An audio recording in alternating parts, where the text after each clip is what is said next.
సిద్దిపేట జిల్లాలో తీవ్ర విషాదం నెలకొంది. భార్య పుట్టినరోజు జరిపేందుకని వెళుతూ దంపతులు వాగులో గల్లంతయ్యారు. భార్యతో కలిసి అత్తారింటికి బయలుదేరిన సమయంలో మోత్కులపల్లి గ్రామంలో ఈ ప్రమాదం జరిగింది. బైకు ఆధారంగా ఆ దంపతుల కోసం ప్రస్తుతం గాలిస్తూ ఉన్నారు. చాలా బాధాకరమైనటువంటి విషయం. ఈ మోంతా తుఫాను ఎఫెక్ట్కి వర్షాలు భారీగా పడి వాగులు పొంగి ప్రవహించి ఎంతోమంది జీవితాలని నాశనం చేసినటువంటి పరిస్థితి ఉంది. ఈ మోంతా ముదరష్టపు తుఫాన్ అంటూ తమ బిడ్డల్ని కోల్పోయినటువంటి ఆ తల్లిదండ్రులు గుండెలు బాదుకుంటూ రోధిస్తూ ఉన్నారు. తన భార్య పుట్టినరోజు వేడుకలు అత్తారింట్లో జరుపుదామని చెప్పి ఒక అతను భావించాడు. భార్యని బైక్ మీద అత్తారింటికి తీసుకెళ్తా ఉన్నాడు. తీసుకెళ్తున్న క్రమంలో అతను ఒకటి తలిస్తే దైవం ఇంకొకటి తలిచింది అన్నట్టుగా వాగు ఉధృతికి ఇద్దరు కూడా బలైపోయారండి. ఇద్దరు కూడా వాగులో కొట్టుకుపోయారు. సిద్దిపేట జిల్లాలో ఈ ఘటన జరిగింది. విజువల్స్లో కూడా మీరు చూస్తూ ఉన్నారు. సిద్దిపేట జిల్లా అక్కన్నపేట మండలం మోత్కులపల్లి గ్రామంలో వాగు దాటుతుండగా దంపతులు గల్లంతయ్యారు. యాక్చువల్గా ఆ ఇద్దరు గల్లంతైన వాళ్ళిద్దరూ కూడా భార్యాభర్తల పేర్లు ప్రణయ్, కల్పన. సిద్దిపేట జిల్లా వాళ్ళు భార్య పుట్టినరోజుని అత్తారింట్లో జరుపుకుందాం అంటే తన భార్య పుట్టింట్లో సెలబ్రేట్ చేసుకుందాం, హ్యాపీగా ఆ బర్త్డే రోజు మనం అక్కడ ఉందామని చెప్పి భావించుకొని ఒక ప్లాన్ చేసుకుని ఒక సర్ప్రైజ్ లాగా అతను ప్లాన్ చేసుకున్నాడు తన భార్య పుట్టినరోజుని. వెళుతున్న క్రమంలో అక్కడ ఒక వాగు ఉంది. ఆ వాగుని దాటుతున్నటువంటి సమయంలో ఒక్కసారిగా వాగు ఉధృతికి ఆ బైకు కొట్టుకుపోయిందండి. ఎంత దారుణం చూడండి. సరే, వర్షాలు పడుతూ ఉన్నాయి, వాగులు ప్రమాదకరంగా ప్రవహిస్తున్నాయి, ఎవరూ కూడా ఒక గ్రామం నుంచి ఇంకో గ్రామానికి వెళ్ళొద్దు, ప్రమాదకర పరిస్థితుల్లో ప్రయాణం చేయొద్దని చెప్పి అధికారులు చెప్తా ఉన్నారు. కానీ కొంతమంది నిర్లక్ష్యం. ఇప్పుడు ఇంత వాగు ఉన్నప్పుడు ఎందుకు అంత ప్రమాదకర పరిస్థితుల్లో వెళ్ళాల్సినటువంటి అవసరం ఉంది? వెనక్కి వెళ్ళిపోవాల్సింది, లేదంటే ఇంకొక రూట్ ఉంటే వెళ్ళాల్సింది. కానీ నిర్లక్ష్యంగా ప్రయాణం చేసి ఆ వాగులో కొట్టుకుపోయి కన్నవాళ్ళకి ఎంత శోకాన్ని మిగిల్చినటువంటి పరిస్థితి ఉంది. వాళ్ళు గుండెలు బాదుకుంటూ రోజిస్తున్నారు. వాళ్ళిద్దరూ కొట్టుకుపోయిన తర్వాత బైక్ అట్లా అక్కడ వాటర్లో కనిపిస్తూ ఉంది. అతని తండ్రి, ఆ ప్రణయ్ తండ్రి ఏ విధంగా రోధిస్తున్నాడు చూడండి. ఒక్కసారి ఆ విజువల్ చూడండి, ఎంత బాధ కలుగుతుంది చూడండి.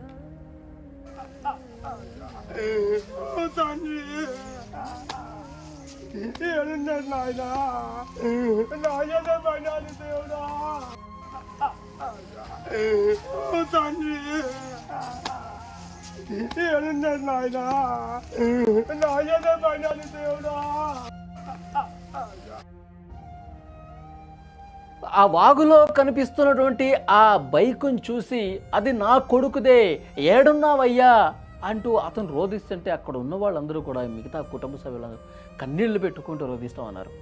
అరే, సాయంత్రానికల్లా వచ్చేస్తా అన్నావు కదయ్యా, అసలు ఎటు పోయావు, ఎందుకు మమ్మల్ని ఎట్లా వదిలేసి వెళ్ళిపోయావు అంటూ ఆ తండ్రి గుండెలు బాదుకుంటూ కింద పడి రోధిస్తున్నాడండి.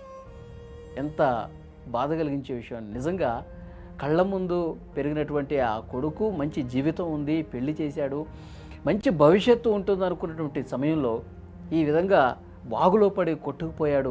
అసలు ఎక్కడ ఉన్నాడో కూడా ఏమీ అర్థం కాని పరిస్థితి. వాళ్ళు ఎంత దూరం కొట్టుకుపోయారు, కనీసం వాళ్ళ బాడీస్ కూడా కనిపించిన పరిస్థితులు వెతుకుతూ ఉన్నారు. ఎంత దూరం కొట్టుకుపోయారో ఏమో తెలియదు. బైక్ మాత్రం అక్కడ పడింది. ఆ బైకు నా కొడుకుదే అంటూ ఆ కుటుంబ సభ్యులు రోధిస్తుంటే ఆ తండ్రి, తల్లి వాళ్ళందరూ కూడా చాలా అంటే చాలా అక్కడే కూలబడిపోయి రోధిస్తూ ఉన్నారు. నిజంగా అధికారులు చెప్తా ఉన్నారు, మొదటి నుంచి కూడా చెప్తా ఉన్నారు, ఎఫెక్ట్ ఉంది, తుఫాను ఈ వర్షాల వల్ల వాగులు చాలా భయంకరంగా ఉన్నాయి, రావద్దు, బయటికి రావద్దు, అత్యవసరం అయితేనే బయటికి రాండి అని చెప్తా ఉన్నారు. కానీ వినిపించుకొని కొంతమంది, పెడచెవిన పెట్టిన కొంతమంది తమ జీవితాలు నాశనం చేసుకున్నారు.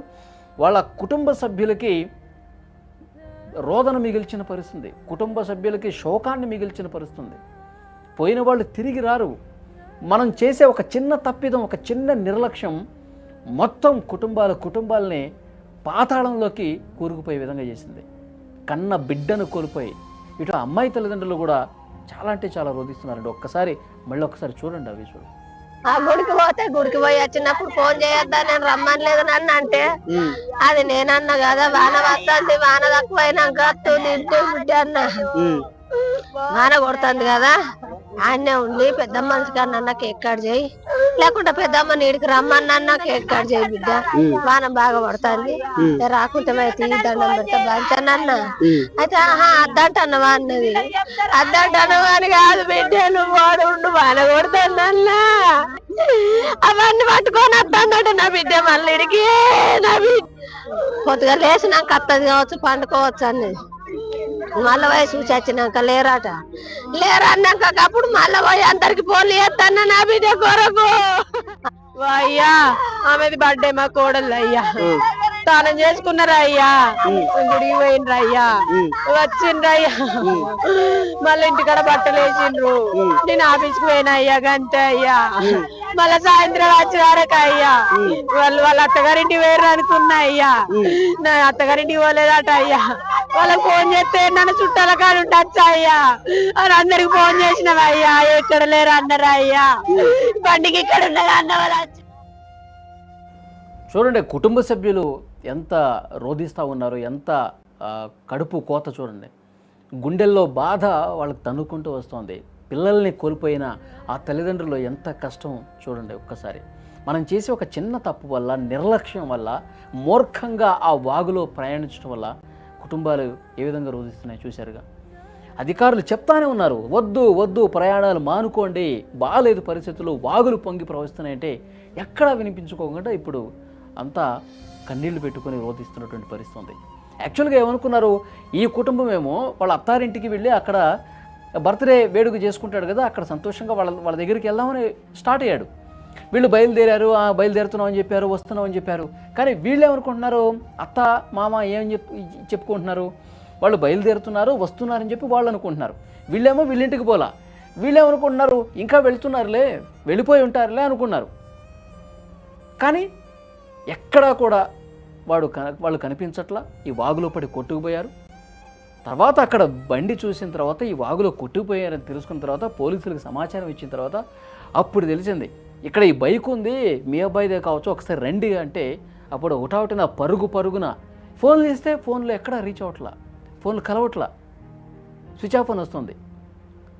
సరే జరగరాని ఘోరం ఏమన్నా జరిగిపోయిందని చెప్పి అనుమానపడుతూనే అక్కడికి వచ్చి చూస్తే అదే బైకు, నా కొడుకు బైక్ ఇదే, ఎక్కడికి పోయావయ్యా, ఫోన్ కలవట్లేదు రాయ్యా అంటూ వాళ్ళు కన్నీళ్ళు పెట్టుకుంటున్నారు.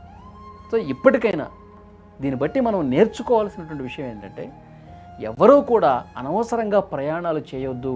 వాతావరణం బాగాలేనప్పుడు, వాగులు పొంగుతున్నప్పుడు దయచేసి మీరు ఇంటి పట్టునే ఉండండి. ఇంట్లో ఉన్న వాళ్ళకి కడుపు కోత మిగల్చొద్దు. ఇది అధికారులు కానీ ఒక మీడియాగా నేను కూడా చెప్పే విషయం. ఎంత బాధపడుతూ ఉన్నారు, కనీసం ఆలోచించండి. మూర్ఖంగా ప్రయాణాలు చేసి ప్రాణాలు పోగొట్టుకోవద్దు, కన్నవారికి కడుపు కోత తీసుకురావద్దు.